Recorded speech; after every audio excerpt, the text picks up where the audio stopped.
प्रिय दर्शकों, किसी महान ज्ञानी कवि ने कहा है कि चाहे कितने ही सगे हो, मर जाना, लेकिन इन तीन लोगों पर कभी विश्वास नहीं करना।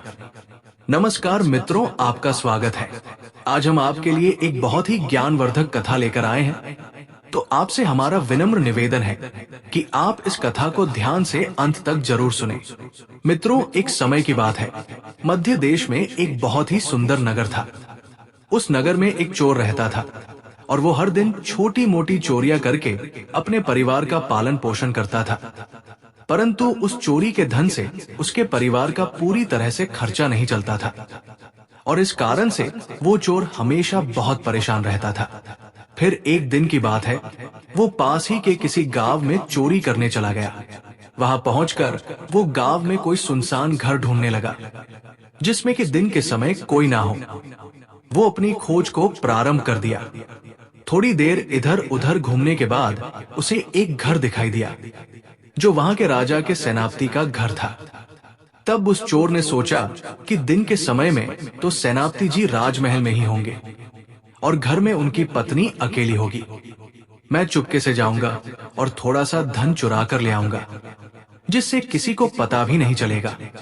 परंतु मित्रों, संयोगवश उस दिन सेनापति राजमहल नहीं गया था क्योंकि उसकी पत्नी की तबीयत खराब चल रही थी। इसलिए सेनापति ने घर पर ही रहकर अपनी पत्नी का ख्याल रखने का निश्चय किया। फिर जैसे ही वो चोर चोरी करने के उद्देश्य से उस सेनापति के घर के अंदर घुसा, वैसे ही सेनापति की नजर उस चोर पर पड़ गई। और फिर जैसे ही सेनापति ने अपने घर में चोर को देखा तो उसने उस चोर को तुरंत बंदी बना लिया और पूछने लगा, सच सच बताओ, तुम कौन हो और यहाँ क्या करने आए हो?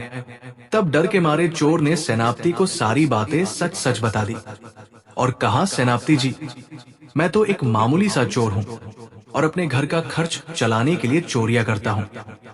थोड़े से धन के लालच में मैं आपके घर में चोरी करने आ गया।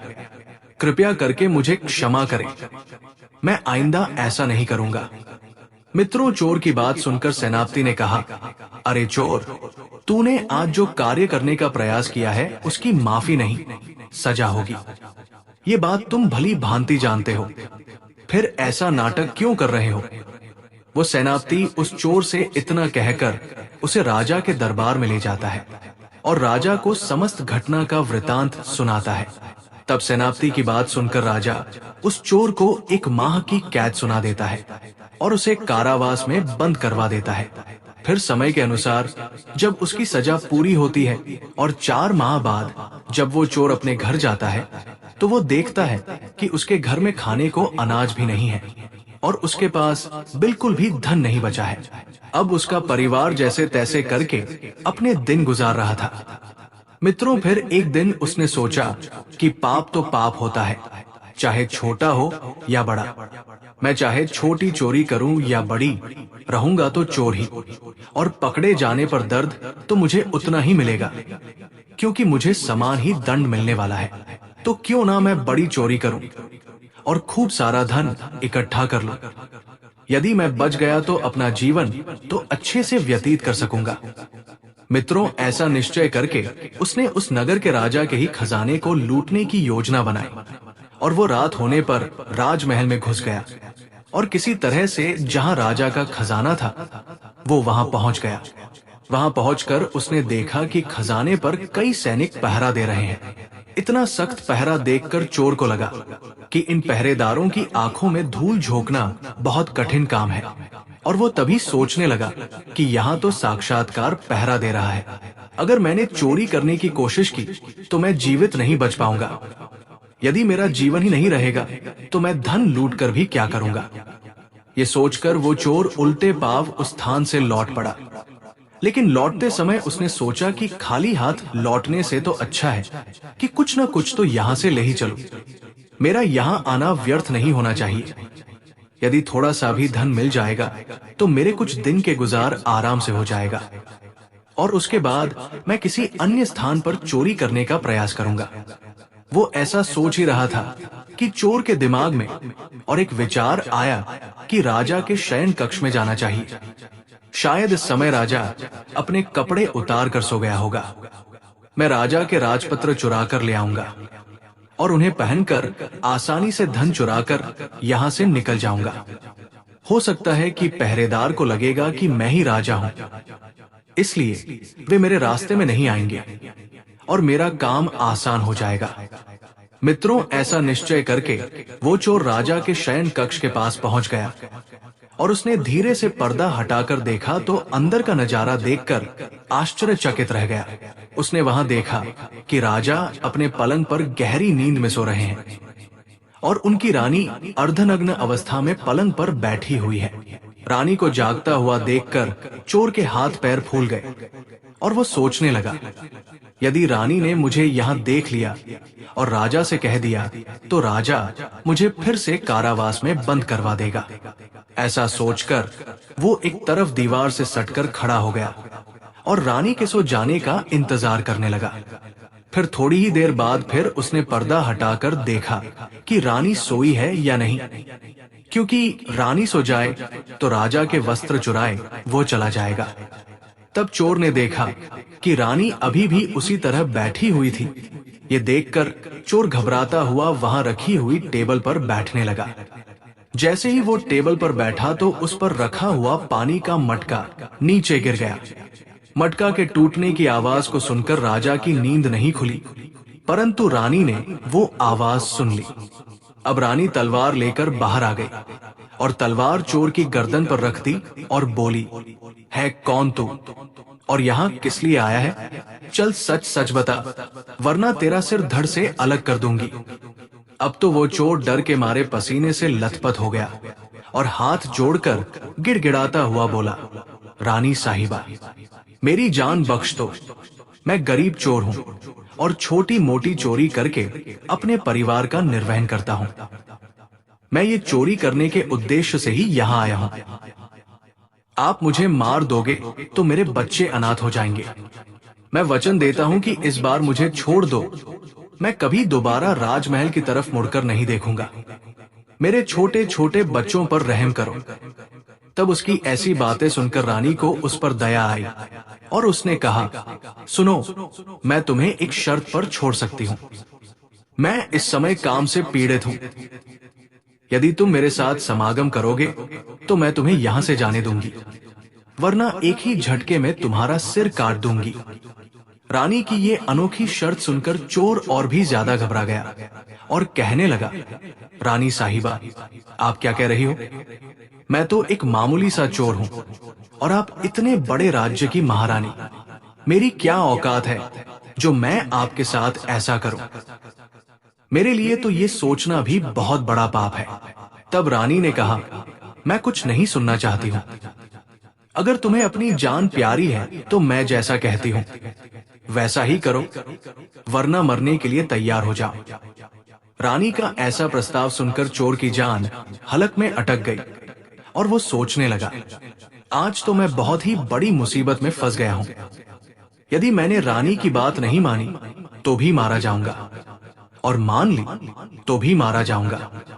अब वो चोर बहुत बड़ी दुविधा में पड़ गया कि अब मैं क्या करूं, कैसे अपने स्वयं के प्राणों की रक्षा करूं। फिर समय के पश्चात अंत में उसने रानी के साथ समागम करने की बात को स्वीकार कर लिया और बोला, रानी साहिबा, आप मुझे कुछ ही क्षणों का समय दे दो। मुझे बहुत जोर से लघु शंका लगी है। पहले मुझे लघु शंका से निवृत्त होने दो, उसके बाद आप जैसा कहोगी मैं वैसा करने के लिए तैयार हूँ। चोर की ऐसी बात सुनकर रानी ने तुरंत तलवार के इशारे से शौचालय बता दिया और चोर उसकी तरफ चल पड़ा। रानी वहीं पर खड़ी होकर उसके लौटने की प्रतीक्षा करने लगी। चोर ने इस बीच रानी की नजर से बचकर वहां से भागने की कोशिश की, परंतु मित्रों, भागते भागते जब वो द्वार पर पहुंचा तो द्वार पर जो सैनिक था उसने उसे पकड़ लिया और उससे पूछताछ करने लगा। चोर पहले से ही डरा हुआ था। उसने सैनिक को सच सच बता दिया कि वो एक चोर है और राजमहल में चोरी करने आया था, लेकिन रानी ने उसे पकड़ लिया और छोड़ने के बदले एक शर्त रखी है कि वो उसके साथ समागम करे। इसलिए मैं लघु शंका का बहाना बनाकर वहां से भाग आया। इस तरह से चोर गिड़गिड़ाकर सैनिक से उसे छोड़ने का आग्रह करने लगा। तब सैनिक ने कहा, देख भाई, मैं तुझे एक शर्त पर जाने दे सकता हूँ, और शर्त यह है कि तुम्हें पुनः रानी के पास लौटकर जाना होगा और रानी से कहना होगा कि मैं तुम्हारे साथ समागम करने के लिए तैयार हूँ, किंतु इससे पहले तुम्हें अपने हाथ से राजा को मारना होगा। राजा को अब उस सैनिक की ये शर्त और भी ज्यादा कठिन लगी। तब चोर ने सोचा कि रानी की बात मान लेता तो वैसे प्राण बच भी सकते थे, परंतु अब नहीं बचेंगे। अगर रानी से ये बात कही तो रानी मेरा ही सिर काट देगी। अब चोर को चारों तरफ मौत ही मौत दिखाई दे रही थी। चोर के आगे कुआं था तो पीछे खाई, और बगल में झुलसती हुई आग, और सर पर बिजली चमक रही थी। मित्रों, चोर मजबूर होकर वापस रानी के पास गया और बोला, रानी साहिबा, मैं आपके साथ संबंध तो बना लूंगा, लेकिन मुझे एक बात का डर है कि उस समय राजा साहब नींद से जागे तो ना ही मैं बचूंगा और ना ही आप। राजा साहब हम दोनों को मार डालेंगे, इसलिए आपको एक काम करना होगा कि आप अपने हाथ से राजा का सिर काट दीजिए, फिर हम निडर हो जाएंगे। अगर आप इतना कर सकें तो मुझे आपकी शर्त मंजूर है, वरना मैं आपके हाथों मरना उचित समझूंगा। आप मुझे ही मार दीजिए। काम से वशीभूत रानी चोर से कहने लगी, ये मेरे लिए कौन सी बड़ी बात है, वैसे भी राजा जी मुझे काम सुख तो देते हैं नहीं। चलो अभी मैं राजा साहब को मौत के घाट उतार देती हूँ। मित्रों, इतना कहकर रानी ने दोनों हाथों से तलवार पकड़ी और सोए हुए अपने पति का सिर काट दिया। जब रानी ने राजा का सिर काट दिया तो सारा कमरा खून से लथपथ हो गया और राजा के खून से रानी रंग गई। उस रानी ने अपने जीवन में पहले कभी इतना भयंकर दृश्य नहीं देखा था। राजा का सिर धड़ से अलग करने के कारण रानी की समागम की सारी इच्छा एक ही पल में समाप्त हो गई और वो भयानक दृश्य देखकर रानी बेहोश होकर गिर पड़ी। रानी को बेहोश देखकर चोर ने सोचा, चलो अब यही सही मौका है यहाँ से बच निकलने का। इतना सोचकर वो चोर राजा के शयन कक्ष से कुछ स्वर्ण मुद्राएं लेकर वहां से चला गया। उधर सुबह होते ही राजमहल में शोर मच गया कि कोई राजा साहब को मार गया, मगर राजा को मारने वाला कौन था उसका कोई पता नहीं चल पा रहा था। सब लोग बड़े आश्चर्य में थे कि इतना सख्त पहरा होने के बाद भी राजा को सोते हुए किसी ने कैसे मार डाला। इधर रानी भी दहाड़ मार मारकर रो रही थी। इस रहस्य को पूरे राजमहल में केवल वही सैनिक जानता था कि रानी और उस चोर में से किसी एक ने ही राजा को मारा है, परंतु उसने इस बात की चर्चा किसी से नहीं की। राजा के अंतिम संस्कार की पूरी तैयारी हो चुकी थी। अब रानी ने जाने अनजाने में काम वासना के कारण राजा का सिर धड़ से अलग कर दिया था। उधर रानी ने भी घोषणा कर दी कि वो अपने राजा के साथ सती होना चाहती है। रानी का ऐसा निर्णय जानकर किसी ने रानी पर संदेह नहीं किया, क्योंकि अगर रानी ने राजा को मारा होता तो वो राजा के साथ सती क्यों होती। इधर रानी सारे श्रृंगार करके राजा के साथ चिता पर जाकर बैठ गई। राज्य के सभी लोग उस चिता पर एक एक करके लकड़ी रख रहे थे और उन्हें नमन करके पीछे लौट रहे थे। इस प्रकार सबसे अंत में वो सैनिक भी राजा की चिता पर लकड़ी रखने गया जो इस रहस्य को जानता था। उसने धीरे से रानी के कान में कहा, महारानी, आप तो सती हो जाएंगी, लेकिन मुझे इतना तो बता दीजिए कि राजा को आपने मारा था या उस चोर ने। सैनिक के मुंह से यह सुनकर रानी चौंक पड़ी। वो समझ गई कि इसका मतलब इस भेद को ये सैनिक भी जानता है। फिर रानी ने कहा, राजा को ना तो मैंने मारा है ना उस चोर ने। अगर तुम्हें ये जानना है कि राजा को किसने मारा है तो तुम नगर से बाहर उत्तर दिशा में जो जंगल है उसमें चले जाओ। वहां एक कुटिया में एक बुढ़िया रहती है, वो तुम्हें इस रहस्य के बारे में जरूर बता देगी। मित्रों, अब सैनिक को यह रहस्य जानना था, इसलिए वो अगले ही दिन रानी के बताए अनुसार उस घनघोर जंगल में चला गया। जंगल में पहुंचने पर उसे वो कुटिया दिखाई दी जिसमें वो बुढ़िया रहती थी। सैनिक उस बुढ़िया के पैर पकड़कर बोला, माँ जी, मैं एक रहस्य जानने के लिए आपके पास आया हूँ। मैं आपसे ये जानना चाहता हूँ कि राजा साहब की हत्या किसने की? आप मुझे बताइए। तब बुढ़िया माँ कहती है, बेटा, अगर तुझे ये अनोखा रहस्य जानना है तो तुझे एक काम करना होगा। मेरी कुटिया के बाहर एक बकरा बंधा हुआ है, तू अपनी तलवार से उसका सिर काट, और सिर काटते ही बकरे का तन वही गिर जाएगा और उसका सिर हवा में उड़ने लगेगा। तब तुम उस बकरे के सिर के कान पकड़कर लटक जाना। वो बकरी का सिर तुझे जिस जगह पर ले जाएगा, वहां पहुंचकर तुझे तेरे सवाल का जवाब मिल जाएगा कि राजा को किसने मारा है। मित्रों, उस बुढ़िया के कहे अनुसार अब सैनिक ने वैसा ही किया। कुटिया के बाहर जो बकरा बंधा हुआ था, सैनिक ने उस बकरे का सिर काट दिया। फिर कटते ही वो हवा में उड़ने लगा। सैनिक ने झपटकर बकरे के दोनों कान पकड़ लिए और फिर वो सिर्फ उड़ता हुआ उसे एक भयंकर वन के बीचों बीच ले गया। उस जगह पर एक गुफा बनी हुई थी। उस गुफा के द्वार पर जाकर वो सिर नीचे उतर गया। तब वो सैनिक सोचने लगा कि इस जंगल में ना तो कोई मनुष्य दिखाई दे रहा है और ना ही कोई जानवर। यहाँ भला कौन मुझे राजा की मौत का रहस्य बताएगा? गुफा के द्वार पर खड़ा खड़ा वो सैनिक यही सोच रहा था। मित्रों, वो गुफा एक राक्षस की थी, जिसमें वह राक्षस और उसकी एक बेटी रहती थी। अब शाम हो गई थी और वो राक्षस अपने भोजन के लिए बाहर गया हुआ था। गुफा के अंदर उसकी बेटी अकेली ही थी। इधर जब राक्षस कन्या को किसी मनुष्य की गंध मालूम पड़ी तो वो द्वार पर निकल कर आई। तो उसने देखा कि एक हट्टा कट्टा नौजवान गुफा के द्वार पर खड़ा है। तब राक्षस कन्या ने सोचा कि अगर मैंने इसे खा लिया तो मेरे एक समय की भूख मिट जाएगी, और अगर मैंने इसे जिंदा रखा तो ये नौजवान मेरे बहुत काम आएगा। राक्षस कन्या ने तुरंत एक अत्यंत सुंदर लड़की का रूप बनाया और उसके सम्मुख पहुंच गई। इतनी सुंदर स्त्री उस सैनिक ने आज तक पहले कभी नहीं देखी थी। वो सैनिक उसे देखते ही उस पर मोहित हो गया। लड़की भी उसे अपनाने के लिए आई थी, इसीलिए उसे अपनी गुफा में बुलाकर ले गई और फिर उसने उसके साथ खूब मस्ती की।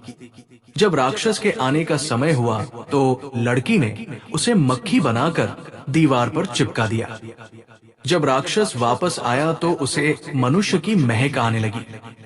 उसने अपनी लड़की से पूछा, बेटी, मुझे किसी मनुष्य की गंध मालूम पड़ रही है। मुझे लगता है कि कोई मनुष्य हमारी गुफा में घुस आया है। तब बेटी बहाना बनाती हुई बोली, पिताजी, ये कैसी बात कर रहे हैं? हमारे होते हुए कौन मनुष्य यहाँ आने की हिम्मत करेगा? यदि कोई आने का प्रयास भी करेगा तो मैं तो उसे कच्चा चबा जाऊंगी। इस तरह उसने राक्षस को गुमराह कर दिया। राक्षस की तो रोज की वही दिनचर्या थी। शाम होते ही शिकार के लिए निकल जाता था और सुबह होने तक शिकार करके और उसे लेकर वापस अपनी गुफा में आ जाता था। अब वो राक्षस कन्या रोज उसे रात होने पर पुरुष बना देती थी और दिन में उसे मक्खी बनाकर दीवार पर चिपका देती थी।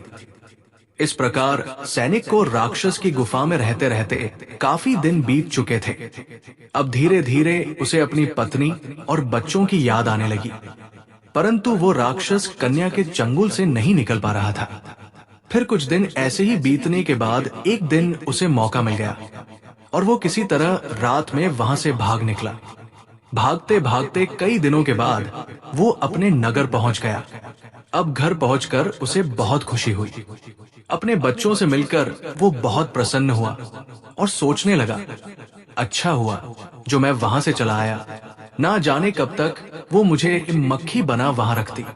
मित्रों, फिर इसी तरह उस सैनिक को अपने घर पर रहते हुए काफी दिन बीत गए।